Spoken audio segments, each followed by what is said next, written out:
അപ്പം നാച്ചുറലായിട്ട് നമുക്കൊരു ചോദ്യം വരും. എല്ലാം ബ്രഹ്മമാണെങ്കിൽ പിന്നെ ഈ ജഗത്ത് എങ്ങനെയുണ്ടായി? അതെവിടെ നിന്നുണ്ടായി? അതങ്ങനെ ഉണ്ടാവാൻ പാടില്ലല്ലോ. ജഗത് പ്രതീതി എന്നാ പറയും. വേദാന്ത ഭാഷയിൽ ജഗത്തിനെ ജഗത് പ്രതീതി എന്നാ പറയാം. ഇതിനൊരുപാട് വാക്കുകളുണ്ട്. പ്രതിഭാസമാണ്, പ്രതീതിയാണ്, ഭ്രാന്തിയാണ് എന്നൊക്കെ പറയാം. തൽക്കാലം ഉണ്ട് എന്ന് തോന്നുന്നു ഭ്രാന്തി എന്ന് പറയാം. വിവർത്തമാണ് എന്ന് പറയും, പ്രതിഫലനമാണ് പറയും എന്ന് പറഞ്ഞാൽ ഇതിലൊന്നും റിയൽ അല്ല എന്നാണ് ചുരുക്കി പറഞ്ഞത്. ജഗത്ത് റിയൽ അല്ല. പക്ഷേ അങ്ങനെയാണെങ്കിലും ശരിക്ക് ഉള്ളതിൽ നിന്ന്, സത്യത്തിൽ നിന്നും അസത്ത് എങ്ങനെ ഉണ്ടായി? സത്തിൽ നിന്നും അസത്ത് എങ്ങനെ ഉണ്ടായി? ഈ ഒരു ചോദ്യം വരും. അങ്ങനെ വരാൻ പാടില്ലല്ലോ. അപ്പോൾ അതിൻ്റെ കാര്യങ്ങളൊക്കെയാണ് ഇനി മുന്നോട്ട് പറയാൻ പോകുന്നത്. ലോകം എങ്ങനെ ഉണ്ടായി, ഇതാണ് അടുത്തത്. സ്വകാമയതാ ബഹുസ്യാം പ്രജായേതി സതപോതപ്യതാ സതപസ്തപ്ത്വാ ഇദഗം സർവമസൃജത യദിദം കിഞ്ച തത്സൃഷ്ട്വാ തദേവാനുപ്രാവിശത് തദനുപ്രവിശ്യ സത്സത്യച്ഛഭവത് നിരുക്തം ച നിരുക്തം ച നിലയനം ച നിലയനം ച വിജ്ഞാനം ച വിജ്ഞാനം ച സത്യം ച നൃതം ച സത്യമഭവത് യദിദം കിഞ്ച തത്സത്യമിത്യചക്ഷതേ തദപ്യേഷ ശ്ലോകോ ഭവതി. ലോകം എങ്ങനെ ഉണ്ടായി എന്നാണ് ഈ പറയുന്നത്. ലോകം എങ്ങനെ ഉണ്ടായി? പുരാണങ്ങളിലൊക്കെ പറയുന്നു, മഹാവിഷ്ണു ഇങ്ങനെ അനന്തശയനം കടന്നുകൊണ്ടിരിക്കുകയായിരുന്നു. നാഭിയിൽ നിന്നൊരു താമര ഉയർന്നു വന്നു. ആ താമരയിൽ ഒരു ബ്രഹ്മാവുണ്ട്. ആ ബ്രഹ്മാവ് സങ്കല്പിക്കാൻ തുടങ്ങി. അങ്ങനെ കുറേ മാനസപുത്രന്മാരൊക്കെ ഉണ്ടായി. അതിൽ പലരും തപസ് ചെയ്യാൻ പോയി. അങ്ങനെ പലരും ഉണ്ടായി. അവസാനം പിന്നെ ഏതോ മഹർഷി, കശ്യപ മഹർഷിയാണെന്ന് തോന്നുന്നു. പുരാണ കഥകൾ അറിയുന്നവർ നോക്കിക്കോളും. ഇതൊക്കെ സങ്കല്പിച്ചു പ്രജകളുണ്ടായി എന്നൊക്കെ ഇങ്ങനെ കുറേ കഥകൾ പറയും. അപ്പം നമ്മൾ ചെറുപ്പം മുതലേ കേട്ട് വന്നിരിക്കുന്ന കഥ എന്താണ്? ബ്രഹ്മാവ് സൃഷ്ടിച്ചു, ബ്രഹ്മാവ് സൃഷ്ടിച്ചു എന്ന് പറയും. ലോകം എപ്പോഴുണ്ടായി? ബ്രഹ്മാവ് സൃഷ്ടിച്ചപ്പോൾ. അപ്പോൾ ബ്രഹ്മാവ് സൃഷ്ടിച്ചപ്പോഴാണ് ലോകം ഉണ്ടായതെങ്കിൽ ബ്രഹ്മാവിന് മുമ്പ് ഒന്നും ഉണ്ടാവാൻ പാടില്ല. പക്ഷെ ബ്രഹ്മാവിന് മുമ്പ് എന്തൊക്കെ ഉണ്ടായി? ഒരു താമര എന്തായാലും ഉണ്ടായിട്ടുണ്ട്. കാരണം ബ്രഹ്മാവ് ഇരിക്കുന്നത് താമരയിലാണ്. ഇനി ഭഗവാനോ? ഭഗവാൻ പാൽക്കടലിലാണ്. പിന്നെ അനന്തശയനമാണ്. അനന്തനുണ്ട്. ശംഖ്, ചക്രം, ഗദാ, പത്മം, ഈ വക കാര്യങ്ങളൊക്കെ ഉണ്ട്. കിരീടമുണ്ട്. ഇതൊക്കെ ആര് സൃഷ്ടിച്ചു എന്നൊരു ചോദ്യം വരും. അപ്പോൾ ബ്രഹ്മാവ് സൃഷ്ടിച്ചു എന്നതിനപ്പുറം ബ്രഹ്മാവിൻ്റെ മുമ്പും സൃഷ്ടികളുണ്ട് എന്നുണ്ട്. അപ്പോൾ അവിടെ പുരാണങ്ങൾക്കൊക്കെ വലിയ പ്രശ്നമുണ്ട്.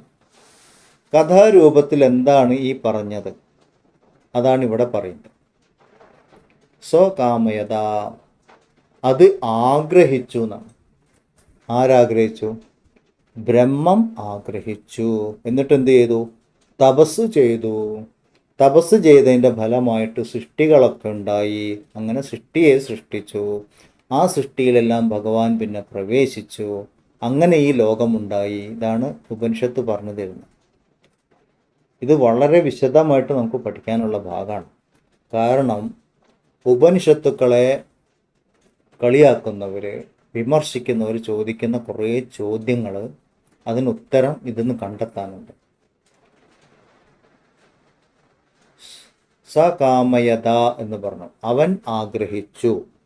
ബ്രഹ്മം ആഗ്രഹിച്ചു. ബ്രഹ്മത്തിന് എന്തിനാണ് ആഗ്രഹം ഉണ്ടാവുന്നത്? അതാണ് ആദ്യത്തെ ചോദ്യം. നമ്മളിനി യുക്തിപൂർവം ചിന്തിച്ചുകൊണ്ട് വേണം മുന്നോട്ട് പോകാൻ. ബ്രഹ്മത്തിന് ആഗ്രഹം ഉണ്ടാവാൻ പാടില്ലല്ലോ. ബ്രഹ്മം പൂർണ്ണമല്ലേ, നിരുപാധിക ആനന്ദമല്ലേ, പിന്നെ എന്തിനാണ് ആഗ്രഹിച്ചത്? ബ്രഹ്മത്തിന് എന്താ ബോറടിക്കുണ്ടായിരുന്നു? ഇങ്ങനെയൊക്കെ ചോദിക്കുക.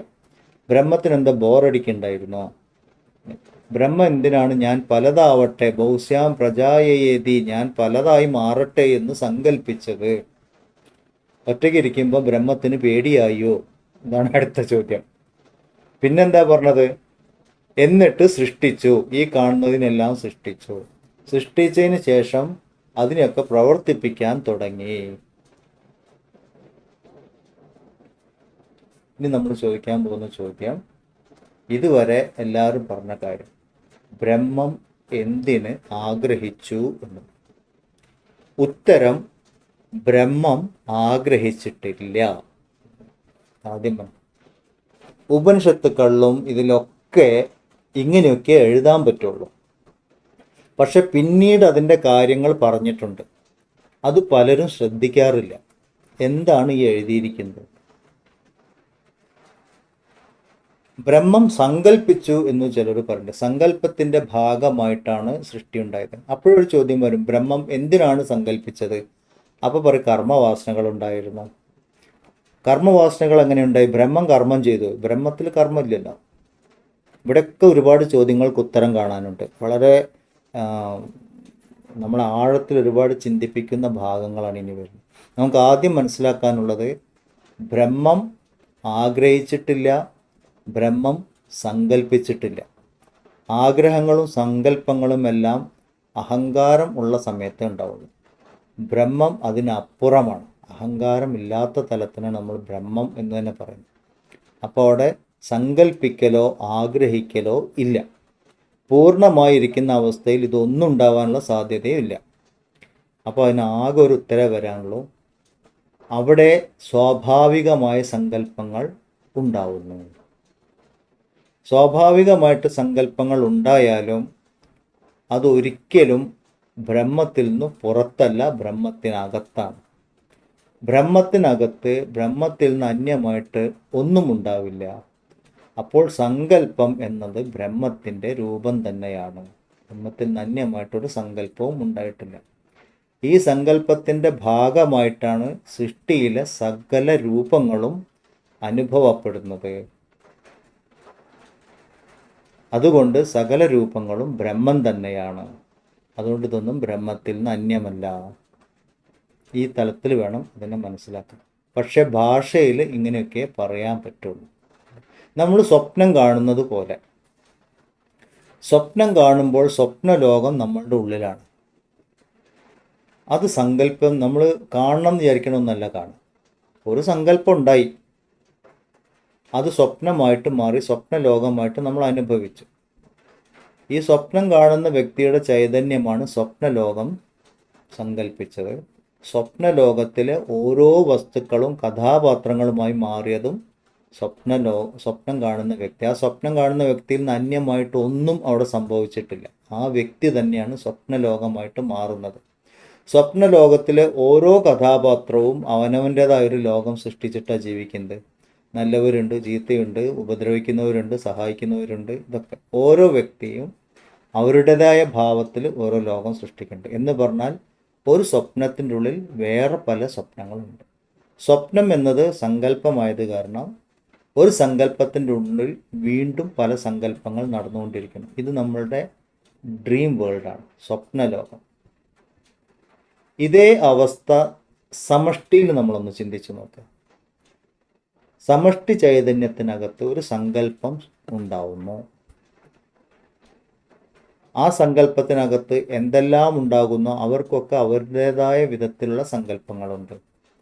അത് അനുഭവിച്ചു കൊണ്ടിരിക്കുന്നു. അപ്പോൾ ഒരുപാട് അനുഭവങ്ങളെ സ്വപ്നം കണ്ടുകൊണ്ടിരിക്കുന്ന ഒരു സമഷ്ടി സങ്കല്പം, അതിൻ്റെ ഭാഗമാണ് നമ്മൾ ഓരോരുത്തരും. ഇത് നമ്മൾ തിരിച്ച് ചിന്തിക്കണം. അപ്പോൾ നമുക്ക് ഈ സൃഷ്ടി രഹസ്യം പിടികിട്ടും.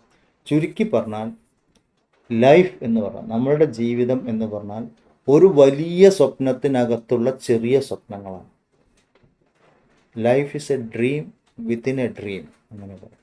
അപ്പം നമ്മളെ ഓരോരുത്തരെയും ഏതോ ഒരു, നമ്മളൊക്കെ ബ്രഹ്മാവിൻ്റെ സൃഷ്ടിയാണെങ്കിൽ നമ്മളെ ഓരോരുത്തരെയും ഒരു മഹാവിഷ്ണു സ്വപ്നം കണ്ടുകൊണ്ടിരിക്കുന്നുണ്ട്. സ്വപ്നം കാണുന്ന വ്യക്തി തന്നെയാണ് സ്വപ്നത്തിലെ ക്യാരക്ടറായിട്ട് മാറുന്നത് വസ്തുക്കൾ എന്ന് പറഞ്ഞാൽ നമ്മൾ ഓരോരുത്തരും ആ വിഷ്ണു ചൈതന്യത്തിൻ്റെ അംശമാണ്.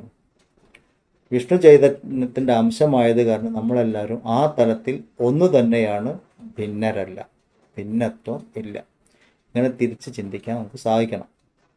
അപ്പോൾ നമുക്ക് ഈ പറഞ്ഞതിൻ്റെ അർത്ഥം പിടികിട്ടും. ബ്രഹ്മത്തിനകത്ത് സങ്കല്പങ്ങൾ ഉണ്ടാവുക എന്നുള്ളത് സഹജം എന്ന് പറയും. അത് അതിനകത്ത് ഉള്ളതാണ്. തീയിനോട് നീ എന്തിനാ പൊള്ളിക്കണമെന്ന് ചോദിച്ചാൽ തീക്ക് പറയാൻ ഉത്തരമൊന്നുമില്ല, ഞാൻ അങ്ങനെയാണ് എന്നേ പറയാൻ പറ്റുള്ളൂ. എന്ന് പറഞ്ഞാൽ സഹജമായി സങ്കല്പങ്ങൾ ഉയർന്നു വരിക എന്ന് പറയും. അതിനെക്കുറിച്ച് നമുക്ക് അടുത്ത ക്ലാസ്സിൽ നോക്കാം. ബ്രഹ്മത്തിനകത്ത് അവനവനെ തന്നിൽ നിന്ന് അന്യമായിട്ടുള്ളൊരു ലോകമായി കാണാനും അനുഭവിക്കാനും ഉള്ള സഹജമായൊരു ശക്തി പ്രവർത്തിച്ചുകൊണ്ടിരിക്കുന്നുണ്ട്.